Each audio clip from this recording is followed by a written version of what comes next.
Pakistan airline 60s के अंदर दुनिया की नंबर 2 एयरलाइन कंसिडर की जाती है। पाकिस्तान एयरलाइन ने 10 एयरलाइंस और बनाई जिसमें एमिरेट्स एयरलाइन है जो दुनिया की टॉप एयरलाइंस कंसिडर की जाती है। हमारे साथ HSM कॉलेज में मलेशिया के शहजादे आके पढ़ा करते थे। आप मलेशिया को देखें, पाकिस्तान को देखें। सिंगापुर हमारे साथ था, कोई सोच भी नहीं सकता था कि सिंगापुर और पाकिस्तान का मुकाबला हो सकता है। सिंगापुर में तो पानी होता नहीं था, वो पानी भी मलेशिया से लेते थे।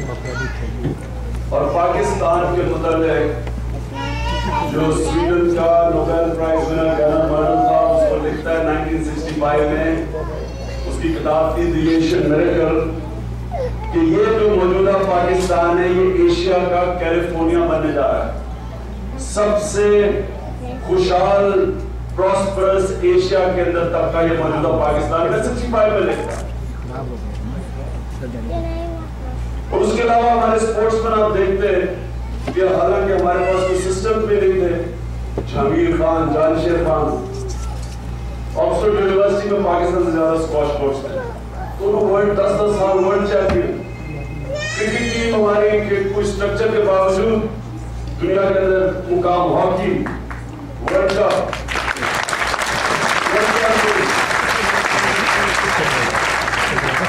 क्या वजह है कि ये हमारी डाउनवर्ड स्लाइड आती गई। ये आपको बड़ा जरूरी है कि एनालाइज करें कि क्या वजह है। हमने जब पार्टी बनाई थी तो हमने ये सारी चीजें सोची, हम देख रहे थे और हम भी पाकिस्तानी की तरह तंग थे कि एक ही लोग होते हैं, वो रंग बदल बदल के ऊपर पावर में बैठे रहते हैं। फौजी आते तो वो होते हैं, जमहूरियत आते तो वही होते हैं, वही शक्लें नजर आती है। तो तब हमने सोचा कि हम बातें कर करके अपने आप को डिप्रेस करके सो जाते हैं, क्यों नहीं हम इसके लिए कुछ करते हैं। तब हमने तरीके से बनाई और इसकी जब हमने असेसमेंट की कि क्या चीज एक चीज है जिससे पाकिस्तान में इंकलाब आ सकता है, और वो फिर हमने फैसला किया कानून की बालादस्ती।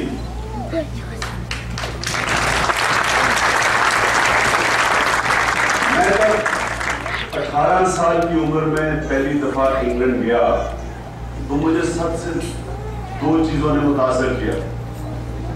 एक, वहां का जो कानून था सारे लोगों के हकूक को तहफ़्फ़ुज़ देता था, हकीकी जमहूरियत थी, रूल ऑफ लॉ था, फर्क नहीं करता था, सब कानून से कानून की वजह से सब लोग आजाद थे। जब आपकी अदलिया आजाद है तो कौन आजाद है। मैंने तो यूनिवर्सिटी में पहली दफा ये सुना लोगों को कहते हुए, नौजवानों को, कि दिस इज माई राइट। हमने तो सुना ही नहीं था कोई कहता पाकिस्तान में दिस इज माई राइट, क्योंकि पाकिस्तान में तो माई वाज राइट, अयूब खान का जमाना था।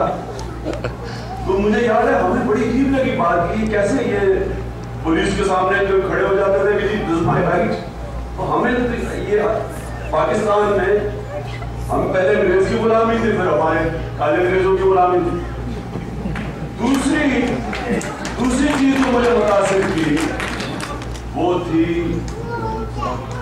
फलाई रियासत। पहली दफा हमने दुनिया में फलाई रियासत देखी कि जिधर एक गरीब आदमी के लिए मुफ्त तालीम, और मुफ्त तालीम वो तालीम नहीं जो हमारे वो स्कूलों में मिल रही है पाकिस्तान में, वो तालीम जिससे गरीब का बच्चा कहीं ऊपर कुछ भी बन सकता है। अस्पतालों में मुफ्त इलाज, नेशनल हेल्थ सर्विस की हर किस्म का इलाज गरीब को मुतमद। ये और बात है कि टोनी ब्लेयर ने और जॉर्ज बुश ने काफी बर्बादी की है वेलफेयर सिस्टम की, लेकिन उस वक्त मैं जब गया था यूनिवर्सिटी में तो मुकम्मल तौर पे एक गरीब आदमी को हेल्थ कवर था। फिर अगर गरीब अदालत में जाता था तो उसको हुकूमत वकील करके देती थी, लीगल एड देती थी, और अगर वो बेरोजगार होता था तो उसको अनएम्प्लॉयमेंट बेनिफिट्स देती थी। तो ये वो फ्लाई स्टेट जो हमने जब बाद में पढ़ा तो पता चला कि मुसलमानों ने इजाद की थी फलाई रियासत। पहली दुनिया की फलाई रियासत खिलाफत राष्ट्र में थी। मुसलमान थे जिन्होंने इंसानियत की एक ऐसी रियासत बनाई जिसमें इंसाफ और इंसानियत था, जो आज मगरिब में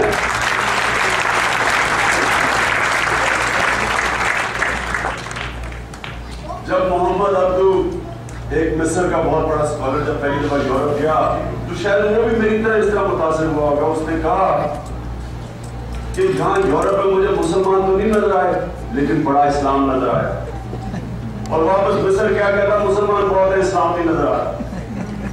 ये आज पाकिस्तान में भी यही हाल है, मुसलमान बड़े।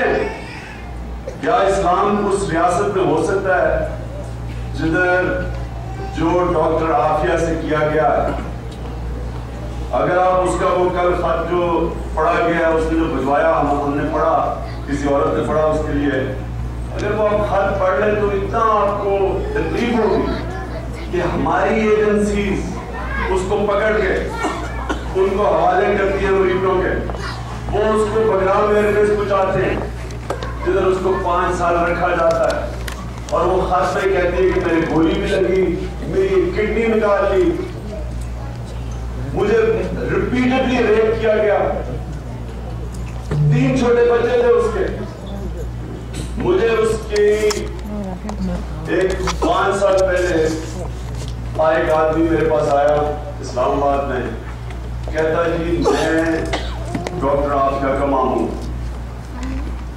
कहता मेरी ये डॉक्टर आफिया कराची में अपनी माँ के साथ रह रही थी, तो उसने पता चला कि FBI ने उसका वांटेड लिस्ट में नाम रख दिया। उन दिनों में बड़ा खौफ था, जिस मर्जी को उठा के ले जाते थे, तो उसने फैसला किया कि वो कराची से इस्लामाबाद मामू के पास आएगी। कहता उसने एक टेलीफोन कॉल की मुझे ट्रेन के ऊपर बैठने से पहले, और वो आखिरी दफा थी कि हमें पता ही नहीं वो किधर गायब हो गए। मुझे पूछता कि कोई मदद करो, मैंने एक तो स्टेटमेंट दी, उसकी माँ से भी बात हुई, उसकी माँ ने भी फिर मुझे बताया कि उसको और उसकी जो बहन है डॉक्टर आफिया की, उनको हमारी एजेंसी धमकियां देती थी आके कि अगर आप उसको बर्बाद करेंगे तो हम उसको मार देंगे। वो बेचारी डरी हुई वहां बैठी, किसी को नहीं पता कि उसने कसूर क्या किया, और फिर पता चला कि वो वहां अब, और वो कैसे पता चला कि बरतानिया की जर्नलिस्ट जिसका नाम एवॉन रिडली था, एवॉन रिडली मुझे जुलाई के अंदर इंग्लैंड में मिली, और मुझे उसने कहा कि मैं तुम्हारे साथ प्रेस कॉन्फ्रेंस करना चाहती हूँ क्योंकि मुझे उससे एक NGO बनाया हुआ था। उस NGO ने लोकेट किया कि बगराम एयरबेस में एक पाकिस्तानी औरत थी जिसका नाम नहीं उन्हें पता था, लेकिन उसका सेल नंबर था 650। कहती उस वहां से जो बगराम से जो प्रिजनर्स निकले, जो ग्वांटानामो गए, जो छुट गए उसके बाद, जिसमें कि अरब भी थे और जिनमें मोज़म्बिक एक बरतानिया का मुसलमान था, उन सब ने कहा कि औरत की चीखों की आवाजें आती थी। तो उसने ट्रेस किया कि ये 650, और पता चला है कि उन्होंने सबने कहा जो निकलते थे कि पाकिस्तानी कोई औरत। फिर रेड क्रॉस के जरिए उसे पता चला, फिर उससे जब पता चला तो उसने मेरे साथ आई और इस्लामाबाद में प्रेस कॉन्फ्रेंस की। उस प्रेस कॉन्फ्रेंस के बाद वो बात उठी, और अब पता चला कि डॉक्टर आफिया न्यूयॉर्क में यहाँ पहुंच गई है, और उसके ऊपर इल्जाम क्या लगाया गया कि वो कोई फौजी को कत्ल करने लगी थी और उन्होंने पकड़ के उसको यहाँ ले जाता है। तो आप सबसे शर्म की बात यह है कि ये हमारे अपने लोगों ने अमेरिकों के हवाले किया। हम उनको तो बुरा भला कहे, पहले अपना तो सोचे कि हमारा क्या हाल है। कि शर्मनाक बात यह कि पाकिस्तान का जो इनलाइटेंड मॉडरेट कमांडो हमें मुक्के दिखाता था, उधर जाके जूते पॉलिश हमें मुक्के दिखाना,